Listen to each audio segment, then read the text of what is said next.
Well, hi again, everybody. Brendan Gulick with you from Cleveland Baseball Insider, getting ready for game number 2 of the 2022 regular season as the Cleveland Guardians get rolling again here this afternoon in Kansas City. They had the day off yesterday after dropping Thursday's opener by a final score of 3-1. Of course, this is the first of 5 consecutive days worth of games. The team is on the road 3 days in a row in Kansas City, and then they'll be in Cincinnati on Tuesday and Wednesday.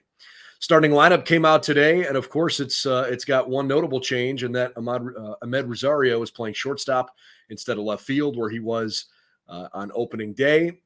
I think everybody's probably accepted the fact that it wasn't a great day for Rosario in left field. He's going to continue to get some other opportunities, but Terry Francona wants to go with a more defensive-minded outfield today. Steven Kwan gets the start in left field. We'll talk about him here in just a second.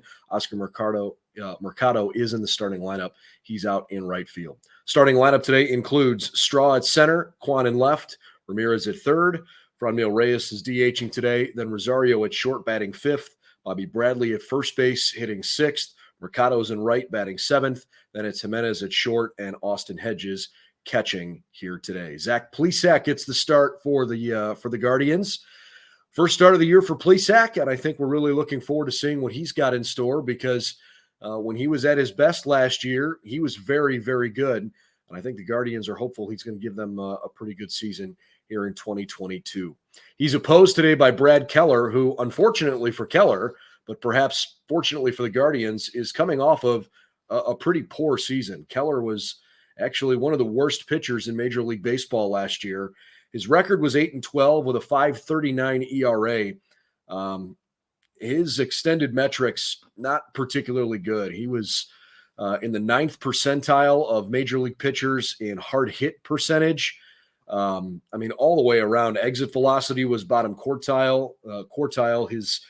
His all of his advanced metrics basically were at least in the bottom quartile, and his fastball velocity was only 62nd percentile across Major League Baseball. Unfortunately for him, it was a poor season, and I think he's hoping to rebound with a better year in 22. But boy, the Guardians sure seem like they've got a guy that they're going to face today that should be gettable. Last year, his whip was 1.66 and has a 1.39 whip in his career over 4 seasons. To Keller's credit, he was a little bit better after the All-Star break last year, after a pretty rough start to the season. So he certainly trended in the right direction, but still his post-All-Star break numbers weren't all that great either. So hopefully this is a day that the Guardians offense can get going. We're looking forward to seeing what transpires here in Kansas City this afternoon. The big news of the day, though, is that Myles Straw has signed an extension. The Guardians announced here just within the last hour that Myles Straw is under a 5-year contract extension. Straw has a 5-year, $25 million extension with club options for 27 and 2028 at $8 million and $8.5 million in those final 2 years. I think that's great news. You really want to feel like you're solid up the middle of the field. And if you're building a core of a team that you feel really good about, signing a center fielder to a long-term deal is an important step. Obviously, they've locked up Jose Ramirez and have locked up Emmanuel Clase. I would think there are a few other players that are probably worthy of consideration for an extension, but Straw was definitely in that group, and it's great to have him locked up long-term in Cleveland. This is a guy that when the Guardians acquired him in that trade with the Astros last year, he had been highly sought after by this organization for a long time, and I think they're thrilled to have him right now at the top of the order, again, batting leadoff today and occupying center field. So great news there. I mentioned just a bit ago that in the starting lineup, Kwan is in left field today, Mercado in right. Good to see Steven Kwan getting, back-to-back starts here at the beginning of the season, because again, he told us before the season started, he was not expecting to be an everyday kind of player and wasn't sure how many opportunities he was going to get. But between the Zimmer trade and, Josh Naylor not quite ready yet to return to the major league team, hopefully next week, perhaps the week after, we'll see. But I think they were kind of trending toward next week for a Naylor return. Quan getting opportunities in the meantime is great, and I'm excited to see what he does out in left field today, and hope that the fact that he's moved up to second in the batting order. I know there were a lot of fans looking to see him move up further. So Straw, Quan, obviously Hosey and Reyes at the top of the order, I think is got a potential to be pretty good. We'll see how that transpires here this afternoon. Big story last night across social media, anyways. There were a couple of highly touted prospects in the Guardian system that were pulled out of the game late in the Akron-Erie AA game. George Valera, Brian Rocchio, and Bo Naylor were all taken out of the game, and they were all, I think, scheduled to hit in the 8th inning of that game.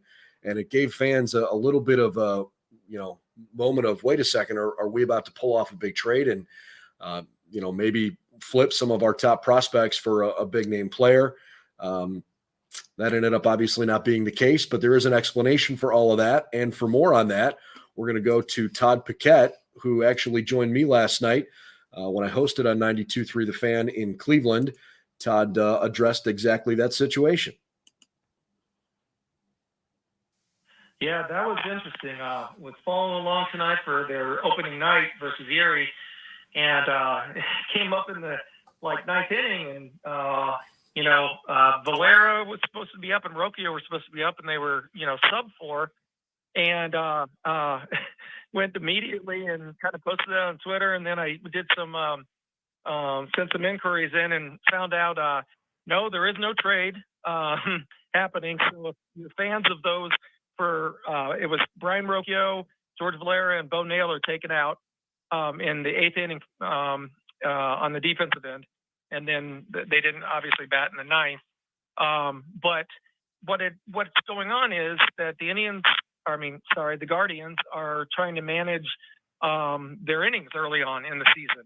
Some of their top prospects here, and they were only scheduled to play 7 innings heading into the first game tonight. And I was told after I even tweeted that out that expect that possibly for the first week of games for them as well, that they're only going to participate in 7 innings and then be removed. So it has to do with load management and getting them, less innings during the year, I guess, in case they're called up later in the year for the big league club. Maybe, just being younger too, but it's the first I've heard of it, and I was surprised as well. So certainly a bit of a surprise there last night that those guys were taken out of the game. And I guess the good news, if you are interested in it from a Guardian side, is that there are no trades sending away some of our top prospects there.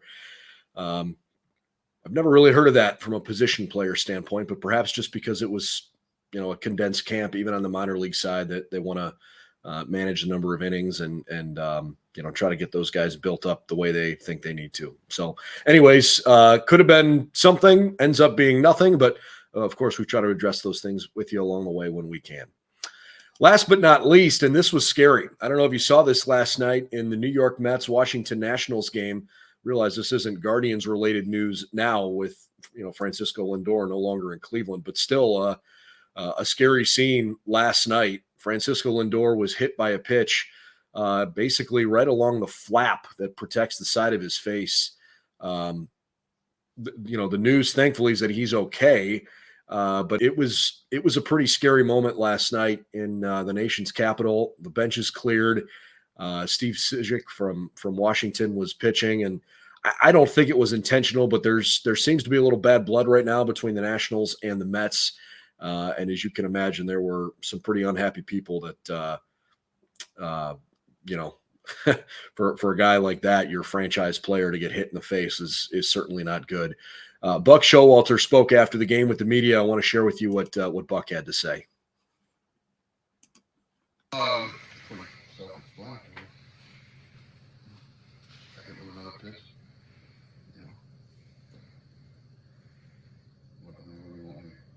Was it just that he was hit by a pitch, or that did you think it was on purpose, or?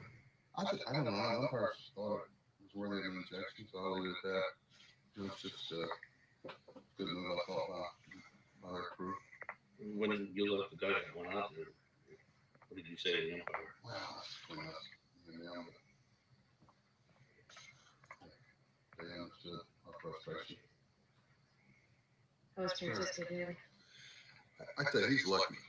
Right now, he's lucky. He passed the concussion protocol, and I know he's got I still haven't seen this. Everybody keeps telling me they haven't seen a slow motion yet. Have y'all slow motion? The angle is from I don't know how he had more damage. I think he said he split or cracked a tooth up in the upper molar, and it was pretty good. He's lucky. He's lucky. And that's looking over him. It's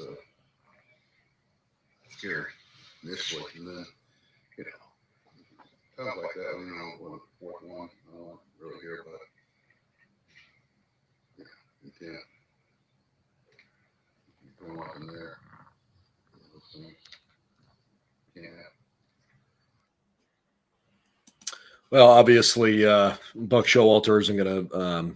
He's not going to reveal the contents of his conversations with the umpires, but he was pretty hot last night, and I don't blame him for being upset, and I don't know exactly what the beef is between the two teams, but I thought he handled that press conference well and said the right things, and I'm certainly glad to hear that Lindor is okay. No concussion for getting hit in the head. That's obviously a good thing, and wish him all the best as he recovers, and sounds like he needs a little dental work done, but hopefully it's not going to be too big a deal for him. So that kind of wraps up coverage of Guardians on Deck here this afternoon. Again, we've got a game coming up here in I guess now it's just about an hour from when we've recorded this. Game 2 of the season. Guardians looking for their first win of the year and certainly hoping that it's going to be a good offensive day against a pitcher who has struggled in recent past. Of course, you can follow along all the way, and we'd really appreciate it if you followed us on our social media channels, clevelandbaseballinsider.com, CBI on SI if you want to be on Facebook, Twitter, and Instagram. We certainly let you know right away that that Myles Straw news had broken and got a great story up on the site, so you can read more about that if you're interested. And please, if you would, subscribe to our YouTube channel. We'd appreciate the support as we work on growing the channel. I'm Brendan Gulick. We'll see you again tomorrow with a new episode of Guardians on Deck on Cleveland's Baseball Insider.